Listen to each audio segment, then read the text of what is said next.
Сәлеметсіздер ме балалар? Бүгінгі сабаққа қош келдіңіздер. Бүгін біз сіздермен 83-ші сабақ етістік туралы білетінімді есіме түсіремін тақырыбын өтетін боламыз. Олай болса балалар, сабағымызды бастайық.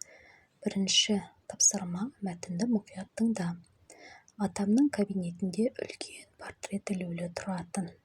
Ол кісінің сәл күлімсірей қараған жанарынан бір жылы сәуле тарап, жүрегіңді мейірімге бөлегендей сезілетін. Бірде Ержан атасына қызық сұрақ қойды. «Ата, ана кісі сіздің әкеңіз бе?» деп Әуезовтің суретін көрсетті. Атам Ержанға мойнын бұрып: «Кімді айтасың?» Немересінен шошайған саусағының нені нысанаға алғанын көріп, күліп жіберді. Ол ұлы адам, өте үлкен жазушы деп түсіндіре бастағанда, Ержан балаға тән шыдамсыздықпен сөзді бөліп жіберді. Ол да момышыл екен ғой. Неге момышыл болады? Атам таңданған кейіпте қолындағы 2-3 хатты үстел үстіне тастай салды.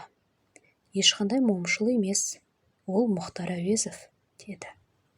«Өзіңіз ұлы дедіңіз ғой, ұлы болса, ол да момышылы болады», деп Ержан өз жорамалын айтып қояр емес. Атам басын шайқап, немересіне ұқтыруға кірісті. Мәтіннің авторы Зейнеп Ахметовадан.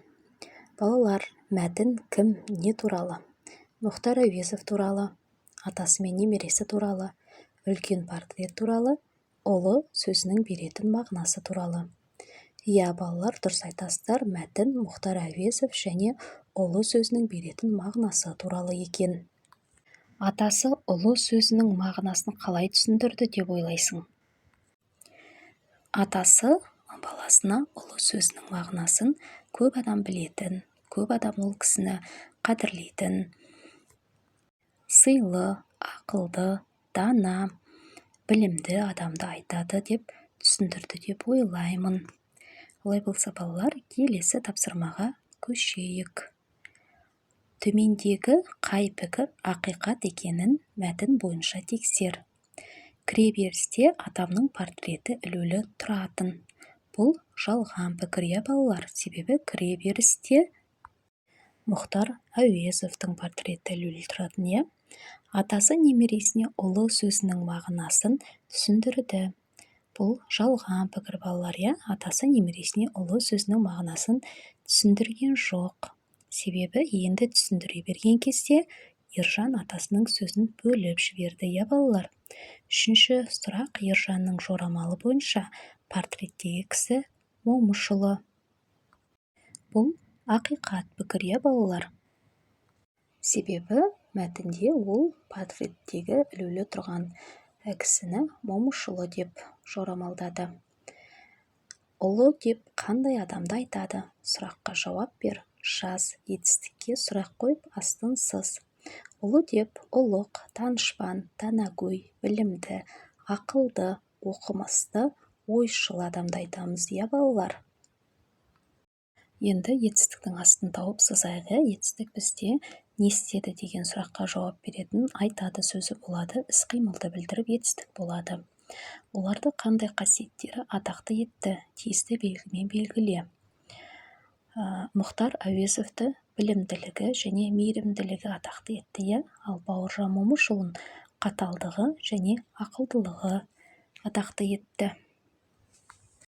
Көп нүктенің орнына тиісті етістіктерді қою арқылы сөйлемдерді толықтырып жаз.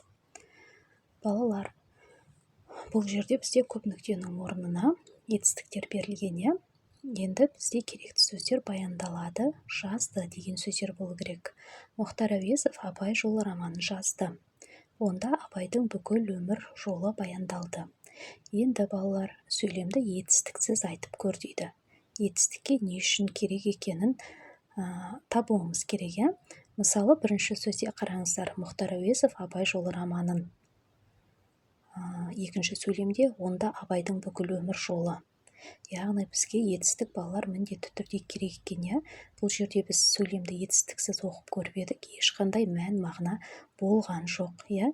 Сондықтан да етістік іс-қимылды міндетті түрде білдіруіміз қажет екен. Үшінші тапсырма: кім не істейді? Екі бағанды сәйкестендіріп жаз. Батыр ерлік жасайды, жазушы кітап жазады, ақын өлең жазады, суретші сурет салады, биші би билейді. Мінекей балалар, біз әр қайсысын өздерінің іс-қимылдарына қарай сәйкестендіріп қойдық. Олай болса балалар, біздің бүгінгі сабағымыз осымен аяқталды. Келесі сабақта кездескенше сау саламатта болыңыздар.